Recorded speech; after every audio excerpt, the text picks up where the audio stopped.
Welcome back. In the previous video, you learned all about the theory of the CAPM. It is by far the most prominent model for calculating expected rates of return. In this video, we'll put it to good use. There are a couple of gotchas in applying it, so let's go over them. The first one is you must use the own project beta for each project. You cannot use the overall company beta on every project. This is especially important in mergers and acquisitions, and we'll come back to it in chapter 13. So for each individual asset class, for each individual project, for each individual type of security, you've got to use the right beta, and that's not the overall beta of the firm.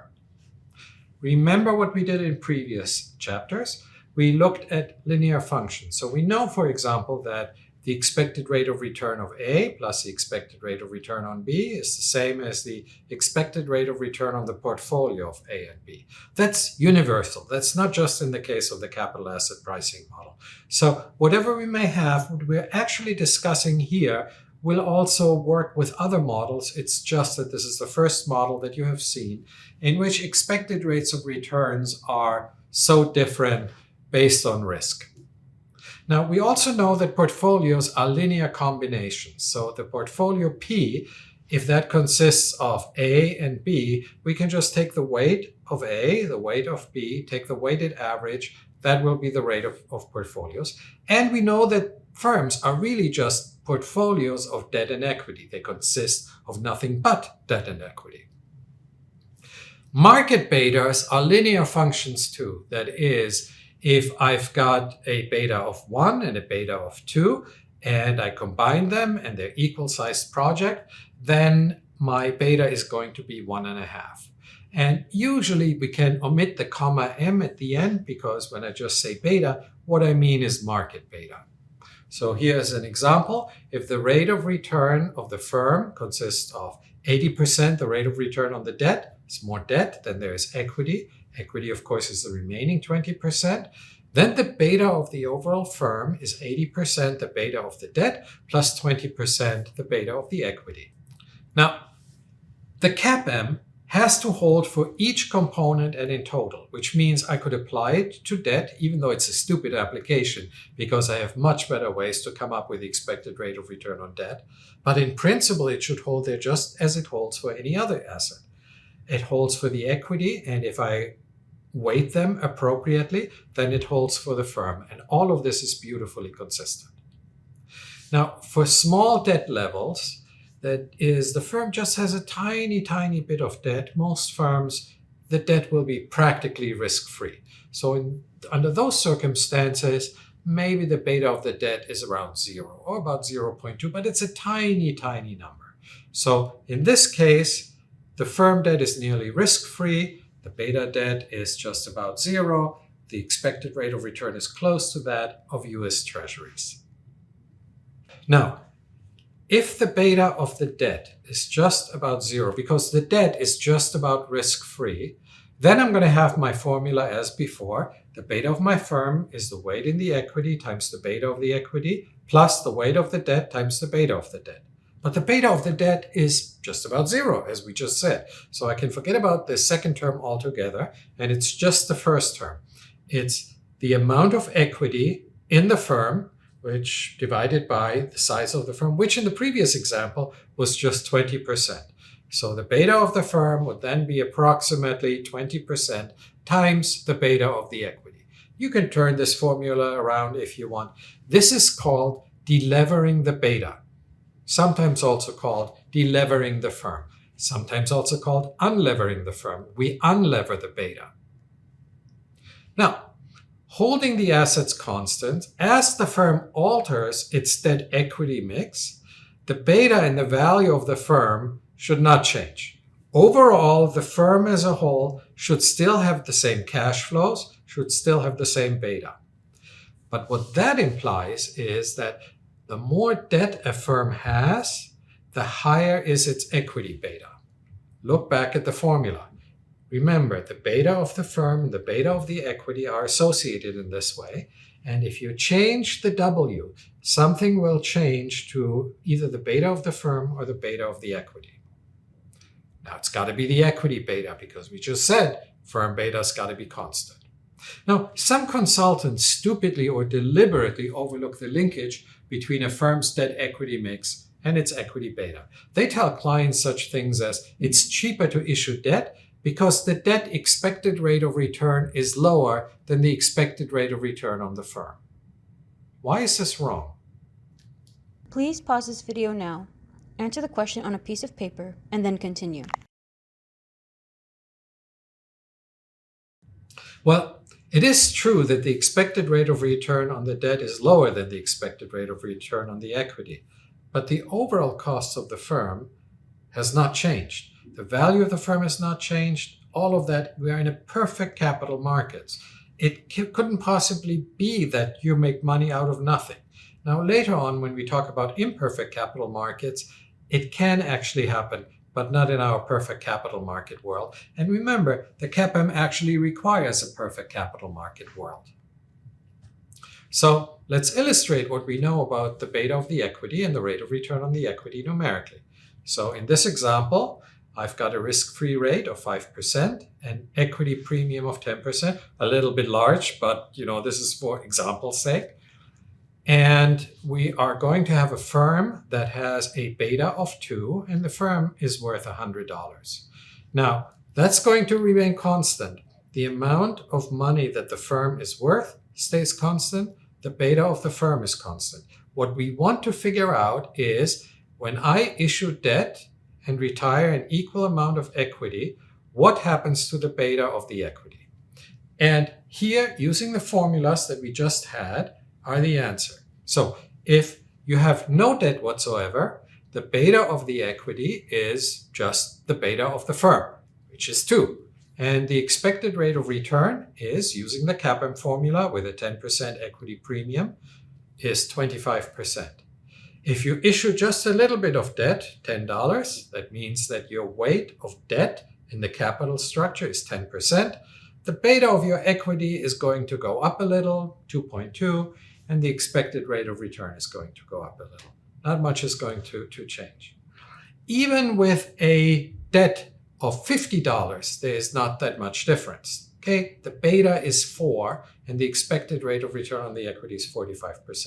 But as you get closer and closer and closer to being fully financed just by debt, and your equity is just a very small part of this, the expected rate of return becomes astronomical. So in this case, just working it out, it's above 200%.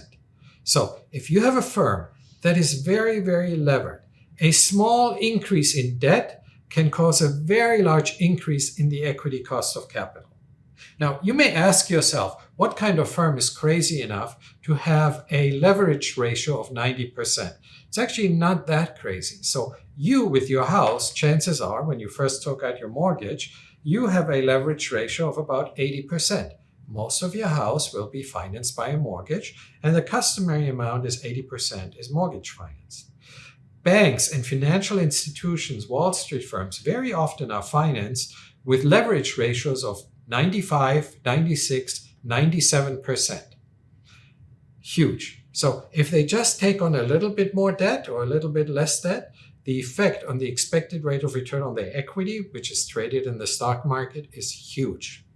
Industrial firms are not that levered, so they typically have leverage ratios more like 30, 40, 50%. Some even have 0%. So there, the differences are not as dramatic. We want to use comparable publicly traded firms' equity market betas when we want to assess this. So we want to adjust the leverage.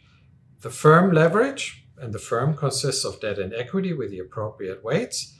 We want to use the beta of the firm, which is just the W debt times the beta of the debt plus the W equity times the beta of the equity. And as we just did, we can relate the beta of the firm with respect to the beta of the equity. Maybe we shouldn't assume that the beta of the debt is 0, but it's small. Maybe assume 0.2 or some number like this. Okay, now let's do a tough question. This is a question that was actually asked to some of my students by a prominent investment bank when interviewing. So let's say You are a consultant to a gas exploration company. Gas turns out to be a very pro-cyclical commodity and has a very high beta. Where would you get that from? Think about that for a moment. Well, gas is publicly traded, so I have day-to-day values of that. So that's probably possible to get a market beta for gas overall. You're exploring a field and you are certain that it has a capacity of, say, 100 million cubic meters of nat gas. You've sold the production schedule in the forward market for $20 million. Now, I'm not going to solve this here for you. We're going to do this in class together.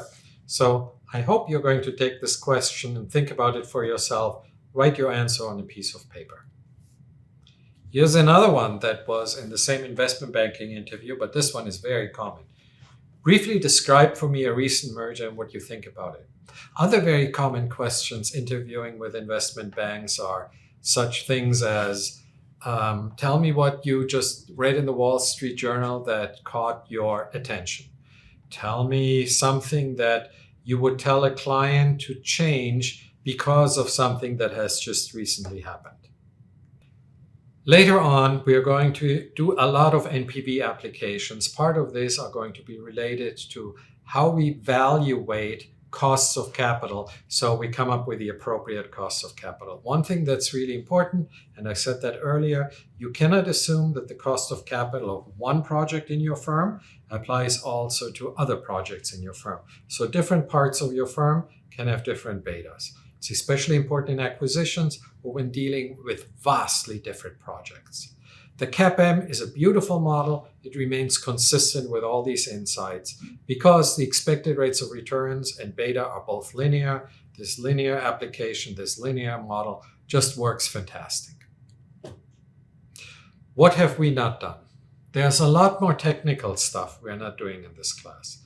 There is omitted appendices about certainty equivalence that you want to use if the price today is not the fair efficient market price. There's a lot of stuff about how the capital asset pricing model comes about. So it has to do with what is the combination of two mean variance efficient portfolio. In fact, we haven't done mean variance efficiency at all. That's just a lot of stuff. You're going to do that in an investment class. We're not going to do this here. Beta also has implications for conditional expected rates of return. So if I tell you that, the market next year is going to be 25%, based on your beta, you can say, well, conditional on my beta, I now believe my project will have an expected rate of return of this if the market is that.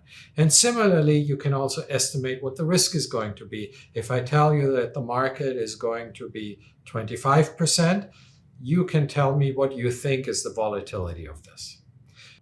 That's it for this video and for our applications of the capital asset pricing model. In the next video, I'll blow your mind. Actually, I won't blow your mind, just your bubble. See you soon. Bis bald. Did you like the drill example? Not really. Is this going to be one of your stupid jokes again? Not what you think, just a bit more. Okay, I have one for you instead then. Oh? What do you have in common with a drill? What? You are boring. That deeply hurts me.